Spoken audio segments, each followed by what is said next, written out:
Hi, it's Steve Hargadon, and welcome to the closing keynote of our Banned Books and Censorship mini conference with Dr. Martin Garnar. Again, we express appreciation to the iSchool, San Jose State University School of Information, the founding partner for our conference. And we'll turn a couple of minutes over to Dr. Hirsch and Dr. Chow to give you a quick welcome. I just want to thank all of you for joining, and I hope that you have participated in as many of the sessions as I have. They've all been fantastic and super important and powerful and meaningful. Very excited about this keynote, the closing keynote that Martin's going to do. And I just want to welcome all of you to this session and tell you what a delight it is to continue this partnership with Steve Hargadon in offering these mini conferences to the library community worldwide.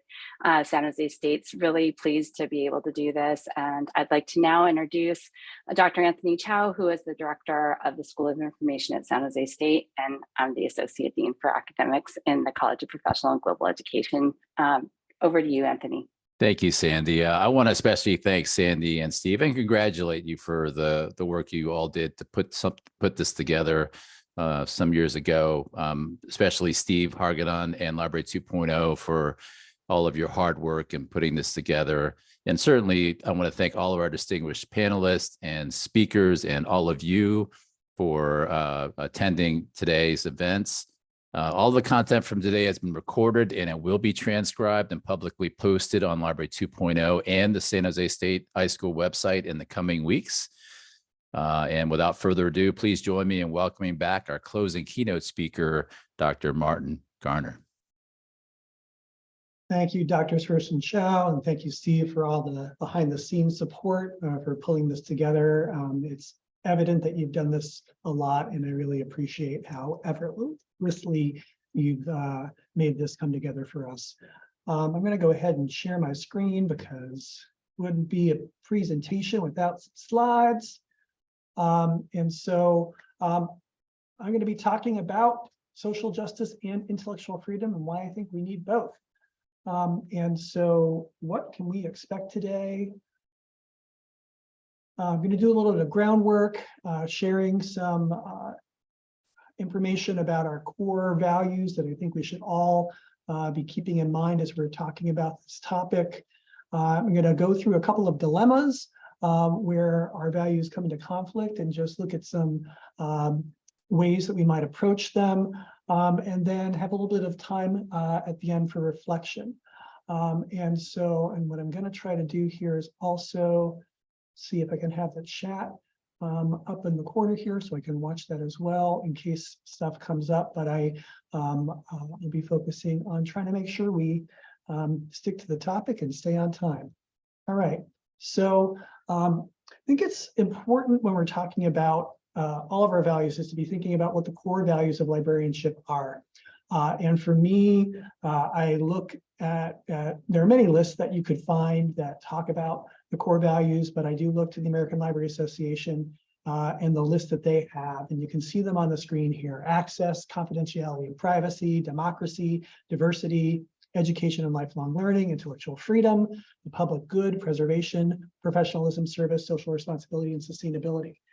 That's a lot.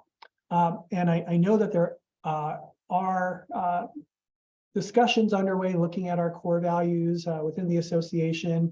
There's been a lot of talk, especially in recent years, about what do we do when these values come into conflict. And so what I want to do is look at the ones that I've highlighted here real briefly so that we can see what what's the framing for these values before we talk about some of the dilemmas that we are facing. So when it comes to access, here's some words from the ALA policy manual. All information resources that are provided directly or indirectly by the library, regardless of technology, format, or methods of delivery, should be readily, equally, and equitably accessible to all library users. I think that a lot of people understand that access is central to librarianship. And when I'm talking about intellectual freedom, I'm always talking about my 3 freedoms that I think about, and that includes, freedom of access, that we really need to have access to information. I think it's also important to think about that equal and equitable part.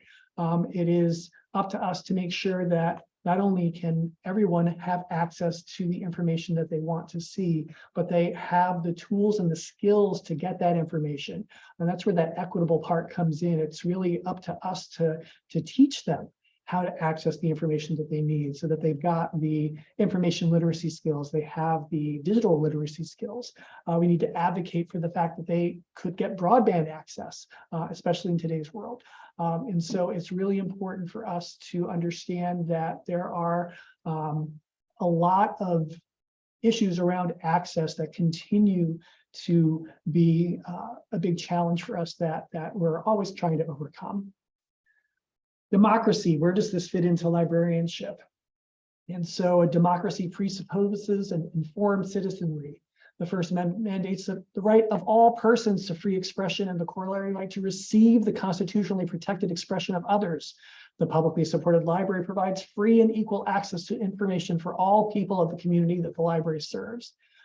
This comes from a version of the Economic Barriers to Information Access interpretation of the Library Bill of Rights. And so there is a lot of talk about why libraries are important in a democracy. And we do have this educational role. And it does get challenging when we don't have the resources to provide the type of access that we want for our citizens, when we have trouble maybe helping people cut through all of the noise that's out there and find the information that can help them make good decisions and help them make decisions at all.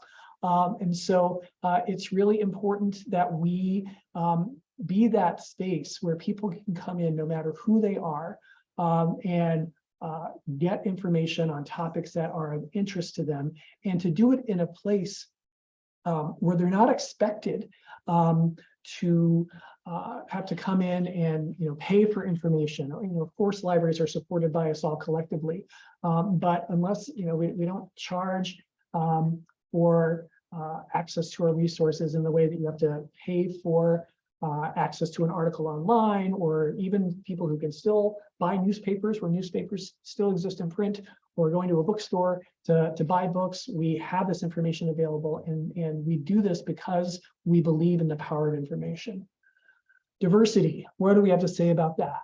We value our nation's diversity and strive to reflect that diversity by providing a full spectrum of resources and services to the communities we serve. This comes out of the Libraries and American Value Statement that was promulgated back in 1999, I believe. I think that language is 24 years old. I think we probably have perhaps a more expansive understanding of what diversity means. We're talking about diversity, equity, and inclusion are often the core ways that we pull all of this together. So it's not just about making sure that we have resources that represent the communities that we serve, and the communities in which we live, and the communities of which we are a part. But we think about equity and making sure that we are paying attention to those communities that may not have been fully represented in our collections, in our resources, in our services, in our profession up until this point. And we think about inclusion, making sure that people feel like they are full participants in our communities and full participants in the library ecosystem that we have. We also often will add on when we're talking about diversity and equity and inclusion these days, thinking about A for access. And we've already talked about the importance of access to the work that we do, talking about J for justice, taking action so that we can address wrongs that are not, that are still plaguing our society. Also B for belonging, and getting that sense that it's not enough to have people at the table and to invite them to participate and to feel that they are equitably set up to participate, but that they actually feel like they belong. And so this continues to be an evolving understanding, and perhaps this is one example of some language that might update coming soon, I hope. Intellectual freedom. Now, I want to point out that we don't have an official definition of intellectual freedom from American Library Association, and I know, well, we do have something that is in the glossary of the Intellectual Freedom Manual. I know that from my editing work. It's something that we may not always have a good shared understanding of what it means. And so if you're looking at the core values, this quotes right from the Code of Ethics. We uphold the principles of intellectual freedom and resist all efforts to censor library resources. But I think it's important for all of us to have conversations within the library ecosystem, as well as with all those who support us, to talk about what we believe intellectual freedom to be. I mentioned earlier my 3 freedoms. I think about the freedom to access information, freedom of expression, which is important so that we can not only have the freedom to express what's on our mind, but also have other people have that freedom to express, so we have access to their ideas. And I also think it's the other 3rd freedom is freedom from surveillance or privacy. And that's another thing that is important to intellectual freedom. If you think that you're being spied upon, then you are less likely to look at that information. So I would encourage all of you to have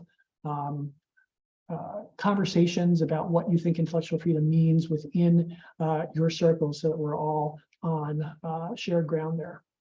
The public good. What does the public good mean for us?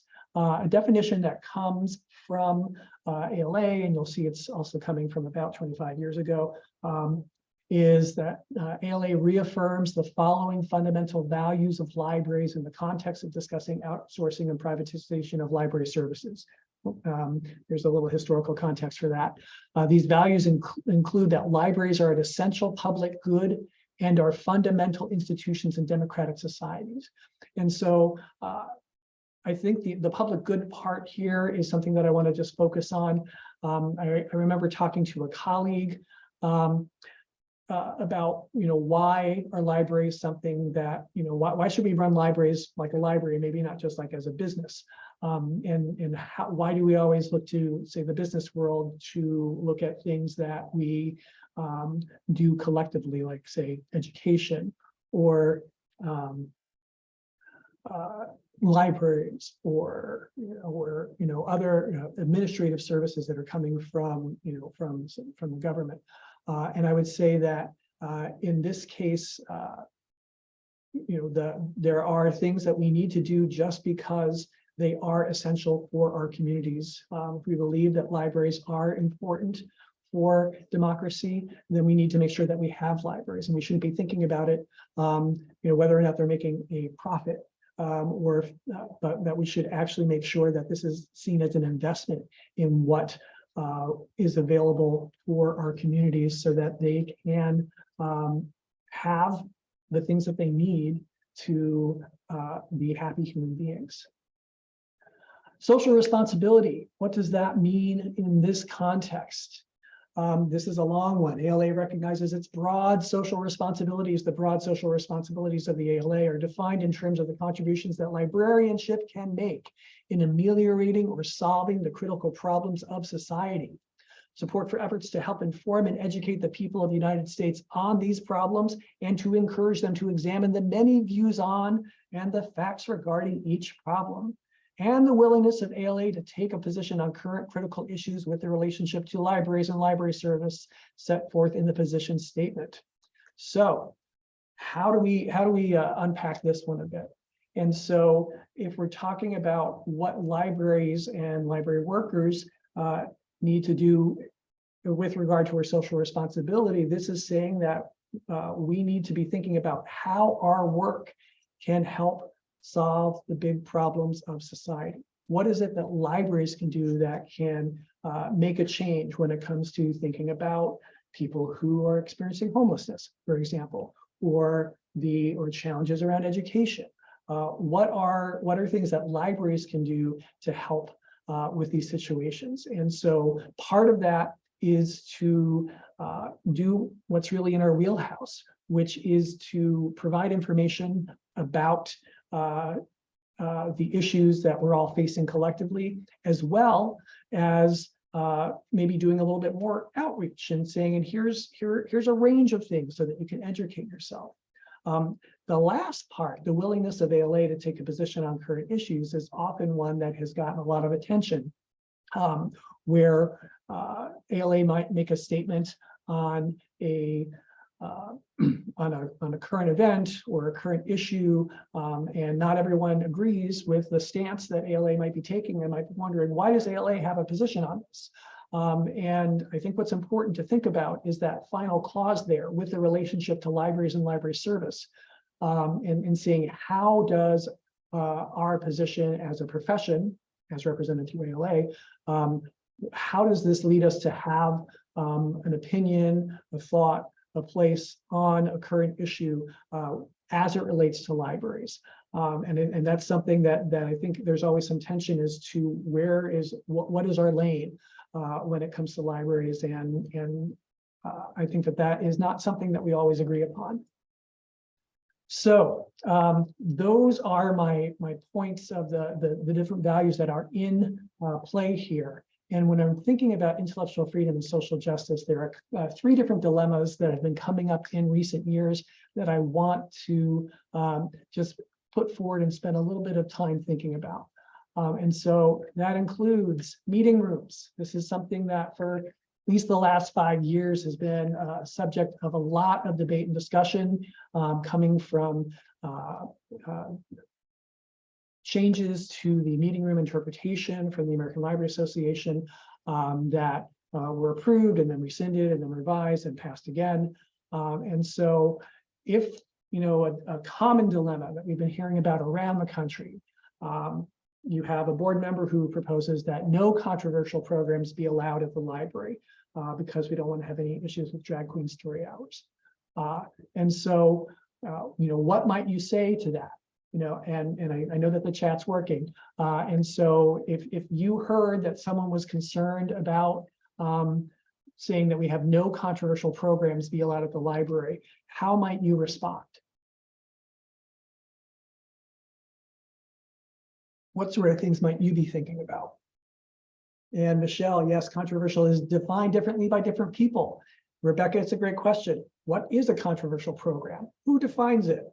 And so this is, it gets really hard because it does put judgment into place, and controversy is in the eye of the beholder.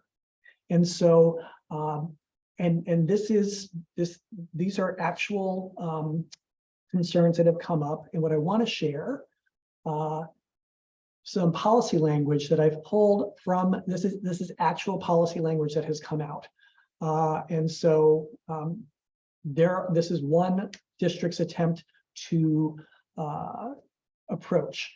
So on controversial topics, the district aims to present programs that encourage or assist community dialogue by including a variety of perspectives or acknowledging other perspectives. While controversy is not avoided, the district does not present programs that are intentionally inflammatory or polarizing in the community. And so this language, again, like we see that we're not trying to avoid controversy. I would ask the question, is anything, what could be determined to be intentionally inflammatory or polarizing? Who makes that decision? And is that, if that's an internal district decision, is this something that management is making? Is this something that the board is saying? And again, I think it's in the eye of the beholder. What's the intent, of the people putting it on, whether it is something that the district is presenting themselves, or is it something where they're allowing other people to come in and use it? Another way to approach meeting rooms, and this gets into some of the questions, is, the library will deny meeting space to any group or individual that discriminates on the basis of race, color, creed, gender, religion, handicap, or sexual orientation. And so this is, again, coming from a current meeting room policy. This is something that I'll be interested to see how this might hold up, because all of the case law that we've had to this point when we're talking about meeting rooms says that it's not possible for libraries to make decisions about content without going against constitutional precedents. Public libraries, publicly supported libraries, are limited public forum. And so we are not able to discriminate based on content. We can make rules about time, place, manner restrictions that can be applied equally to everybody. But if we are starting to get into what the content is, so far, the courts have not supported that. But I have been seeing more language like this popping up in library meeting room policies, and it is an attempt to address what we would say, what have been classified as hate groups coming in. And so that is, and this is what people are trying to do. I think that if you think back to the opening keynote, there were some comments from one of the panelists saying that, we may wish that we had different laws supporting or dictating how we can approach some of these challenging topics in our libraries, but we have the laws that we have. So, second dilemma, collection development policies. At a staff meeting, the library says that the library should change its collection development policy to exclude items that promote violence against specific groups, aka hate speech. About half the group agrees. And so this is something I've been parts of conversations where people are concerned about what we are putting in our collections. And so this is coming from within the building. And so what might you say? Here are some approaches when it comes to guidance that I've again seen recommended to library communities. This was coming from a state library association that said you could consider including the ACLU, American Civil Liberties Union, or the Southern Poverty Law Center's definitions of hate speech within your policies, with the qualifier that you reserve the right to not order any content that falls under that purview. And so this is one approach. As was also pointed out in the opening keynote, hate speech is not something that has a legal definition in the United States. There are other countries that have definitions of hate speech, but we do not. And so this is adopting someone else's, a private organization's definition to use within your policy, and that is something to be mindful of. That could be problematic. It is a way to bring in some guidelines, but ultimately it's going to come down to using your judgment as to whether something qualifies that.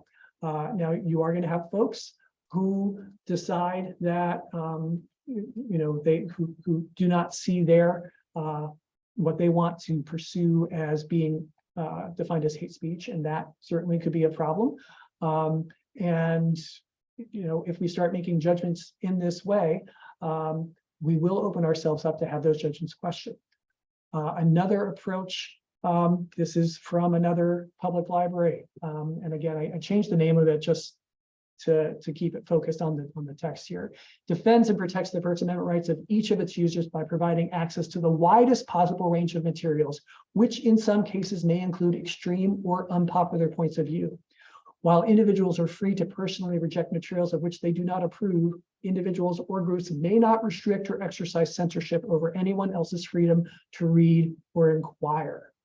And so in this case, we're taking a collection development approach where we are acknowledging that there is going to be stuff in there that is going to be upsetting, and some may also argue could be harmful. But this does also state at this point that individuals or groups do not have the right to exercise censorship over anyone else's freedom. This is a little bit more of the traditional approach that libraries have been taking, but I think that there have been more and will continue to be more discussions about how might we look at speech that's more on the fringe. The final dilemma is hate speech, getting right to it. And so after a contentious event in your library's meeting room, the library director wants to adopt a policy forbidding hate speech in the library. And so I know that there are some ways that we might want to advise them. And again, thinking about what hate speech is, how do we define it? And so here's some language, again, from an existing current policy. Hate speech is a form of expression through which speakers intend to vilify, humiliate, or incite hatred against a group or class of persons. Wherever hate speech stops being just speech and becomes conduct when it targets a particular individual or group and includes behavior that interferes with a person's ability to use the library. Therefore, hate speech directed at library users, visitors, or staff, both in the physical library and on social media platforms, is considered a violation of the library's rule of conduct policy and will not be tolerated.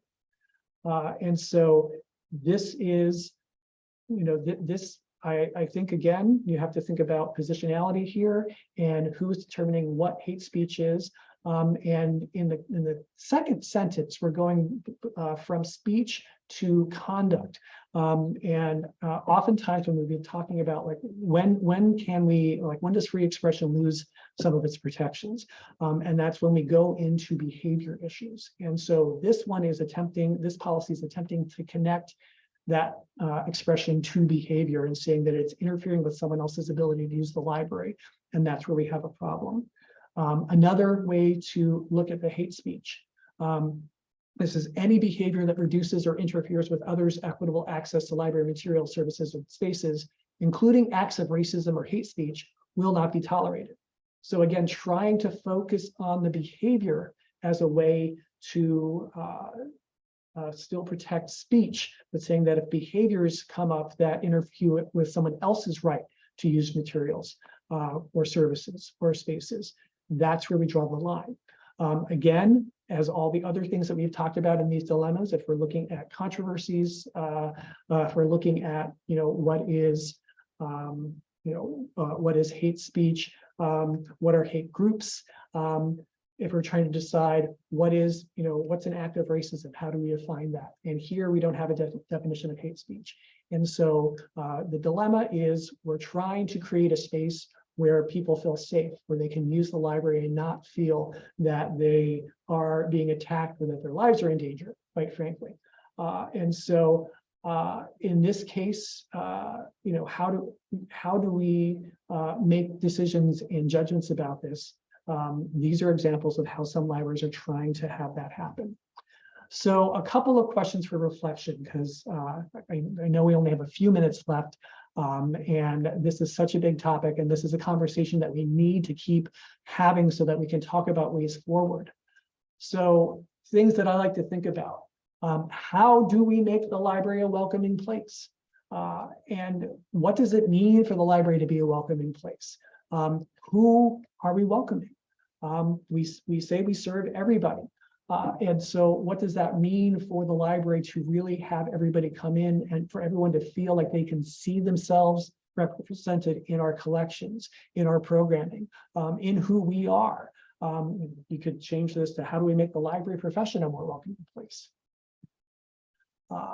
Where do you draw the line on free expression? As we talked about in the first keynote, there are some limits. There are some forms of expression that are illegal. We're talking about child pornography. We're talking about things that have been declared to be obscene. And there are other laws that are coming up in the books where in some places where there are more carve-outs that folks are trying to make. I don't think that they're going to stand up under constitutional scrutiny, but we'll see. But there are some lines that are drawn. We've also talked a little bit about where your library needs to think about the community that it's serving. And so we fully expect that a school library collection and a public library collection and an academic library collection are going to be very different. And is that putting limits on free expression, or is that trying to just understand where we are? And making sure that the whole library ecosystem is serving its purpose.